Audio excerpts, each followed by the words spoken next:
एक बार एक बहुत ही दुखी व्यक्ति एक महात्मा के पास आकर कहता है, मैं अपने जीवन से बहुत दुखी हूं। मैं अपनी बीवी, बच्चों और अपने परिवार को भी खुश नहीं रख सकता। मैं अपने लिए भी कुछ नहीं कर पा रहा। कभी कभी तो मुझे अपनी जिंदगी को खत्म कर देने के भी ख्याल आते हैं। आप इतनी साधनाएं करते हैं, इतनी तपस्या करते हैं, क्या आप मुझे कोई ऐसा मार्ग बता सकते हैं जिससे मैं अपने बुरे वक्त से बाहर आ सकूं? मेरा बहुत बुरा समय चल रहा है। 2 वक्त की रोटी का इंतजाम करना भी मेरे लिए बहुत मुश्किल हो गया है। अब आप ही बताएं कि मैं ऐसे वक्त में मैं जिंदा रहूं तो कैसे रहूं? कैसे अपने परिवार को खुश रखूं? कृपया करके कोई साधारण सा तरीका बताने की कृपा करें ताकि मैं आसानी से समझ सकूं, क्योंकि मैं बहुत पढ़ा लिखा नहीं हूं। अगर आप बड़ी से बड़ी ज्ञान की बातें करेंगे तो शायद मैं कभी समझ भी नहीं पाऊंगा। यह सुनकर महात्मा ने मुस्कुराते हुए कहा कि तुम एक काम कर सकते हो। फिर महात्मा ने सामने की ओर इशारा करते हुए कहा कि उस ऊंची पहाड़ी पर एक मंदिर है और उस मंदिर के पास चींटियों का एक घर है जहां पर हजारों चींटियां रहती है। तुम्हें सुनने में बड़ा अजीब लगेगा, लेकिन वो चींटियां उस मंदिर की जमीन को खराब कर देती है, उस मिट्टी की उपजाऊ शक्ति को खत्म कर देती है, जिसके कारण वहां पर कोई भी पेड़ या कोई भी घास पनप नहीं पाती है। तुम मेरा एक काम करो, उसके बाद मैं तुम्हें तुम्हारे सवालों के जवाब दूंगा। तुम 7 दिन तक रोज उस पहाड़ी पर जाओ और उस चींटियों के घर को तहस नहस कर दो, उसको तोड़ दो। जब भी तुम्हें कोई चींटियों का घर दिखे मंदिर के आसपास तो उसे वहीं पर तहस नहस कर देना। लेकिन याद रहे, घर को तोड़ने में कोई भी चींटी मरनी नहीं चाहिए। इस बात को समझने का प्रयास करते हुए वो युवक वहां से चला गया। शायद उसको कुछ समझ में नहीं आया था कि महात्मा जी ऐसा क्यों करवा रहे हैं। तो वो उन चींटियों पर अन्याय कर रहे हैं, उनका घर तोड़वा रहे हैं, उन्हें नुकसान पहुंचा रहे हैं। आखिर कौन महात्मा ऐसा करेगा? लेकिन फिर भी उस महात्मा की बात मानते हुए वो अगले दिन से ही पहाड़ी पर जाना शुरू कर देता है। जब वो पहले दिन पहाड़ी पर पहुंचता है तो देखता है कि बहुत सारी चींटियां अपना खाना जुटाने में लगी हुई है।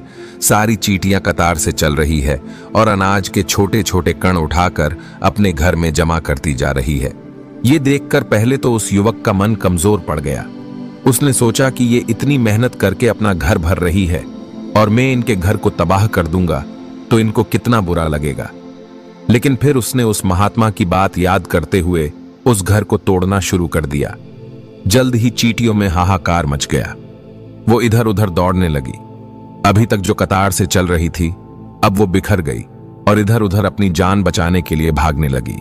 थोड़ी देर में घर टूट गया और सारी चींटियां इधर उधर छुपने के लिए भाग चुकी थीं। ये करने के बाद वो युवक दुखी मन से वापस अपने घर पर लौट आया। उसका मन परेशान था, दुखी था, पश्चाताप से भरा हुआ था।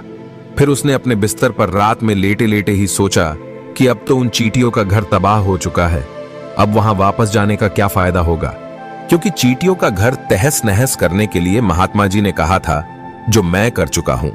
लेकिन फिर कुछ सोचकर अगले दिन उसने फिर से जाने का निश्चय किया और अगले दिन सुबह सुबह उठकर वो वापस उसी पहाड़ी पर पहुंच जाता है। पहाड़ी पर पहुंचकर वो उसी जगह पर पहुंचता है जहां पिछले सुबह उसने उस घर को तहस नहस कर दिया था। लेकिन वो ये देखकर चौंक जाता है कि उन चींटियों ने फिर से अपना घर उसी जगह पर बना लिया था और अब वो फिर से अपने घर के लिए सामान इकट्ठा करने में जुटी हुई थी। उस आदमी को देखकर लगा कि ये चींटियां कितनी मूर्ख है। इनको पता है कि कल ही इनका घर इसी जगह पर तबाह किया गया था और उसी जगह पर उन्होंने अपना नया घर भी बना लिया। और ये सोचकर वो आदमी हंसने लगा। लेकिन फिर से महात्मा की बात याद करते हुए उसने उन चींटियों का घर फिर से तबाह करना शुरू कर दिया। फिर से उन चींटियों में हलचल मच गई और थोड़ी देर में वो चींटियां इधर उधर अपनी जान बचाने के लिए भागने लगी। कुछ ही देर में उनका घर फिर से नष्ट हो गया और वो युवक थोड़ा संतोष के भाव से कि इस बार तो मैं अच्छी तरह से उस घर को तबाह कर दिया है, अब तो वो चींटियां यहां पर अपना घर बना ही नहीं पाएंगी। इसीलिए जाने से पहले उसने उस घर पर ठंडा पानी भी डाल दिया ताकि चींटियां वहां पर अपना घर न बना सके। और इस तरह अपना कर्म पूरा करके वो युवक फिर से अपने घर लौट आया। आज रात में सोते वक्त फिर से वो युवक यही सोच रहा था कि क्या महात्मा ये सही काम करवा रहे हैं? क्या किसी का घर तबाह करना किसी सिद्ध पुरुष को शोभा देता है? क्या हो अगर वो महात्मा सिद्ध पुरुष हो ही ना, क्या होगा अगर वो मुझे बेवकूफ बना रहे हो? लेकिन फिर उसने निश्चय किया कि मैं अपने काम को पहले पूरा कर लेता हूं। उसके बाद ही पता चलेगा कि महात्मा मुझे से ऐसा क्यों करवा रहे थे, और यही सोचकर वो रात में सो जाता है। अगले दिन सुबह उठकर वो फिर से उसी पहाड़ी की ओर निकल जाता है। पहाड़ी पर पहुंचकर वो उसी जगह पर पहुंचता है जहां पर उसने उनके घर को तबाह कर दिया था, और वो ये देखकर खुश हो जाता है कि वहां पर कोई भी घर नहीं था। सारी चींटियां वहां से भाग चुकी थी। अब उसने सोचा कि अब मेरा रोज रोज आने का क्या फायदा होगा, क्योंकि चींटियां तो अपना घर बदल चुकी है, और महात्मा जी ने मुझे 7 दिन आने के बाद कहा था, लेकिन आज तो तीसरा ही दिन है। अब बाकी 4 दिन वापस आने का क्या फायदा होगा। और यही सोचकर उसने निश्चय किया कि यहां से वो सीधा उसी महात्मा के पास जाएगा और उनको ये सारी खबर बता देगा। जब वो वापस मुड़कर उस पहाड़ी से उस महात्मा की कुटिया की तरफ जाने लगा, तभी अचानक उसकी नजर एक और घर पर पड़ी जो कि चींटियों का ही बनाया हुआ था। मतलब कि वो घर चींटियों ने ही बनाया था, और अब वो चींटियां नए घर में वास कर चुकी थी। ये नया घर उनके पुराने घर से थोड़ी ही दूरी पर था, और जब उसी युवक की नजर उस घर पर पड़ी तो उसने सोचा कि शायद महात्मा को पता था कि ये चींटियां अपना घर यहां से बदलकर किसी दूसरी जगह पर बना लेगी, इसीलिए उन्होंने मुझे 7 दिन आने के बाद कहा था। और ये विचार करके वो उनका नया घर भी तोड़ने के लिए पहुंच जाता है। जब वो वहां पहुंचा तो चींटियां उसी तरह अपने कार्य में लगी हुई थी। वो अपने लिए खाना इकट्ठा कर रही थी और अपने घर में जमा कर रही थी। जब पुराना घर टूटा था, वहां भी अनाज के कण बचे हुए थे, और चींटियां वहां से भी अनाज इकट्ठा कर करके वापस अपने नए घर में ला रही थी। अब यहां पर फिर से युवक का मन थोड़ा कमजोर पड़ गया, क्योंकि वो खुद भी कमजोर था, खुद भी वक्त का मारा हुआ था। इसीलिए उसके मन में उन चींटियों के प्रति दया का भाव उमड़ रहा था। उनके ऊपर उसे दया आ रही थी। वो चाहता था कि उनकी मदद करे, लेकिन वो उल्टा उनको नुकसान पहुंचा रहा था। लेकिन उस महात्मा की बात को याद करते हुए उसने फिर से उस घर को तोड़ने का निश्चय किया, और उसने इस बार बड़ी ही सावधानी के साथ बिना किसी चींटी को कोई नुकसान पहुंचाए वो घर तबाह करना शुरू कर दिया। वक्त थोड़ा ज्यादा लगा, क्योंकि किसी भी चींटी को नुकसान न पहुंचने की शर्त महात्मा ने पहले ही रखी थी। इसीलिए उसको बड़ी सावधानी के साथ उन घरों को तबाह कर रहा था। लेकिन आखिरकार उसने उस घर को भी तबाह कर दिया, और उस घर को तबाह करने के बाद वो बड़े ही दुखी मन से, इस बार वो पहले से भी ज्यादा दुखी था, क्योंकि उसने उनका नया घर भी तोड़ दिया था। वो उन चींटियों को बसने ही नहीं दे रहा था, और वो अब अपने आप को शैतान या दानव समझने लगा था। लेकिन फिर भी उस महात्मा की बात को मानते हुए वो अपने घर पर दुखी मन से वापस आ गया। रात में सोने से पहले एक बार उसने फिर से सोचा कि मैं कितना बड़ा शैतान हूं, कितना बड़ा दानव हूं। पुराना घर तो छोड़ो, मैं उन चींटियों को कहीं भी बसने के लिए कोई जगह ही नहीं दे रहा हूं। वो चींटियां मेरे बारे में क्या सोचती होगी? वो कितना बड़ा दानव होगा उस परमात्मा को जो मेरे द्वारा ये काम करवा रहा है। लेकिन फिर भी उसने अगले दिन जाने का निश्चय किया, और अगले दिन सुबह सुबह वो फिर से वहां पर पहुंच गया। वो ये देखकर फिर से आश्चर्यचकित रह जाता है कि इस बार चींटियों ने एक और नई जगह पर अपना घर बना लिया था। वो तो पहले से भी ज्यादा ऊर्जा के साथ काम कर रही थी, और उन्होंने एक रात में पहले से भी बड़ा घर बना लिया था, और अब वो फिर से अपना अनाज और खाना इकट्ठा करने में जुटी हुई थी। ये देखकर उस आदमी को लगा कि ये चींटियां किस मिट्टी की बनी हुई है। मैं उनको बार बार यहां से भगाने की कोशिश कर रहा हूं, और ये वहीं पर अपना घर बना लेती है। क्या इनको पता नहीं है कि मैं यहां पर कभी भी बसने नहीं दूंगा? ये चींटी है, दिखने में इतनी छोटी है, लेकिन फिर भी ये मुझसे हार नहीं मान रही है। बड़ी ताज्जुब की बात है। और इस बार उसने गुस्से में उस घर को तहस नहस करना शुरू कर दिया। लेकिन इस बार तहस नहस करते हुए कुछ चींटियां वहीं पर मर गई, उसके पैरों तले कुचल दी गई।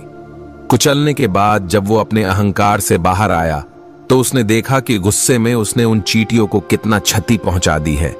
उसका मन पश्चाताप से भर गया, और वो रोता हुआ अपने घर की तरफ बढ़ गया। रात में सोते वक्त उसने सोचा कि मैं उन चींटियों पर बहुत ज्यादा अत्याचार कर रहा हूं, अब इससे ज्यादा अत्याचार मैं नहीं कर पाऊंगा। और यही सोचकर वो अगले दिन उन चींटियों के लिए अपने घर से थोड़ा आटा लेकर उसी पहाड़ी पर पहुंच जाता है। आज उसके मन में उन चींटियों के प्रति श्रद्धा का भाव था, दया का भाव था। आज वो उनकी मदद करना चाहता था, और जब वो वहां पर पहुंचा तो चींटियां फिर से अपने नए घर को बनाने में जुटी हुई थी। उसने बड़े ही करुणा के साथ उन चींटियों को अपना लाया हुआ आटा खिलाया। अगले 7 दिनों तक वो ऐसा ही करता रहा। वो रोज सुबह जाता, उन चींटियों को अपने हाथों से आटा खिलाता। 7 दिन के बाद वो युवक उस महात्मा के पास पहुंचकर हाथ जोड़कर बोलता है कि हे महात्मा जी, मुझे माफ कर देना। मैंने उन चींटियों का घर तबाह करने के लिए बहुत कोशिश की। मैंने उनका घर तबाह किया भी। 1 बार नहीं 4 बार मैंने उनका घर तोड़ा। उसके बाद मैं हिम्मत नहीं कर पाया, उनके घर को नहीं तोड़ पाया। मैं समझ सकता हूं कि मैं आपका काम पूरा नहीं किया और इसके बदले आप मुझे तरीका भी नहीं बताएंगे जो कि मुझे मेरे बुरे समय से बाहर निकाल सकता है। लेकिन मुझे इसका कोई परवाह नहीं है। मुझे लगता है कि मैंने जो किया वो सही किया, इसीलिए मैं आपसे आज्ञा लेकर वापस जा रहा हूं। कृपया मुझे वापस अपने घर जाने की आज्ञा दीजिए। यह सुनकर महात्मा ने मुस्कुराते हुए कहा कि अरे बेटा, कहां चल दिए? रुको तो सही, जलपान तो कर लो, थोड़ी देर ठहर जाओ, उसके बाद चले जाना। और ये कहकर वो महात्मा उस युवक के लिए पानी लेकर आते हैं। पानी पिलाने के बाद महात्मा उस युवक से पूछते हैं कि तुम मुझे ये बताओ कि आखिर तुम उन चींटियों का घर तबाह क्यों नहीं कर सके? वो चींटियां तो छोटी है और तुम इतने विशालकाय हो, फिर भी तुम उन छोटी छोटी चींटियों का घर तबाह नहीं कर पाए। कहां है तुम्हारी शक्ति, तुम्हारा बाहुबल? इसका जवाब देते हुए उस युवक ने कहा कि हे महात्मा, मैंने उन चींटियों का घर तबाह कर दिया था। बार बार किया था। एक बार तो अपने गुस्से में उन चींटियों को भी हानि पहुंचा दी थी। लेकिन जिस दिन मैंने उनको हानि पहुंचाई, उसी दिन मुझे लगा कि मैं उनको क्यों हानि पहुंचा रहा हूं, क्यों इनको इतनी तकलीफ दे रहा हूं। और उसी दिन से मैंने उनको क्षति पहुंचाने की वजह, नुकसान पहुंचाने की वजह, उनकी सहायता करनी शुरू कर दी। ये सुनकर उस महात्मा ने कहा कि ये ही तो सीखने की बात है। एक छोटी सी चींटी हमें जीवन का संदेश दे जाती है। मैंने तुम्हें उन चींटियों का घर तबाह करने के लिए नहीं भेजा था। मैंने तुम्हें भेजा था ताकि तुम उन चींटियों से कुछ सीख ले सको। तुम्हें क्या सीख मिली? उन चींटियों से क्या मुझे बता सकते हो? यह सुनकर उस युवक ने पूरी कहानी बयां कर दी। पूरी कहानी सुनने के बाद महात्मा ने मुस्कुराते हुए कहा कि बेटा, पहली सीख जो इन चींटियों से ले सकते हैं वो ये थी कि तुमने कितनी ही बार उनके घर को तोड़ने की कोशिश की, कितनी ही बार प्रयास किया कि उनके घर तबाह हो जाए, लेकिन वो हर बार अपना नया घर बना लेती थी। उन्होंने कभी भी हार नहीं मानी। अगर वो हार मान लेती तो वो चींटियां तुम्हें वहां पर नहीं मिलती। जीवन कार्यशीलता का नाम है, लेकिन हम मनुष्य 1-2 बार हार मिलने पर ही टूट जाते हैं, हताश हो जाते हैं और फिर जीवन में प्रयास ही नहीं करते। और कुछ लोग तो अपनी जिंदगी को खत्म करने को उतारू हो जाते हैं। लेकिन जानवरों में तुमने एक बात देखी होगी कि वो अपना जीवन खुद से कभी खत्म कर ही नहीं सकते हैं। तुमने कभी नहीं सुना होगा कि किसी जानवर ने आत्महत्या कर ली, चाहे वो जानवर कितना भी भूखा क्यों ना हो, कितना ही दुखी क्यों ना हो, लेकिन वो अपने जीवन के लिए हमेशा संघर्ष करता रहता है। लेकिन वही दूसरी तरफ हम मनुष्य 1-2 बार हताश होने पर ही अपना जीवन खत्म कर लेते हैं। जीवन तो कर्मशीलता है, कर्म करने का नाम है। जीवन और मृत्यु आखिरी विश्राम है, परम विश्राम है। इसीलिए मृत्यु से पहले कर्म करना कभी मत छोड़ना, क्योंकि मृत्यु के बाद तो तुम परम विश्राम में चले ही जाओगे। तो उससे पहले कर्म करना क्यों छोड़ रहे हो? क्यों हताश हो रहे हो? अगर तुम्हारा एक घर टूट गया है तो दूसरा घर बनाने का प्रयास करो, कोशिश करो, और कोशिश करने वालों की कभी हार नहीं होती। ये तुम उन चींटियों से देख चुके हो। देखने में तुमसे कितनी छोटी है वो चींटियां और तुम इतने बड़े हो, लेकिन उनका मन तुम्हारा मन से इतना बड़ा है, इतना विशाल है, इतना दृढ़ संकल्प है कि इतनी बार घर टूटने पर भी उन चींटियों ने कभी हार नहीं मानी। दूसरी सीख ये है कि जब भी हमारे ऊपर बुरा समय आता है, हमें लगता है कि ये समय कभी नहीं जाएगा, ये समय मेरे जीवन को बर्बाद कर देगा, मुझे कभी नहीं जीने देगा।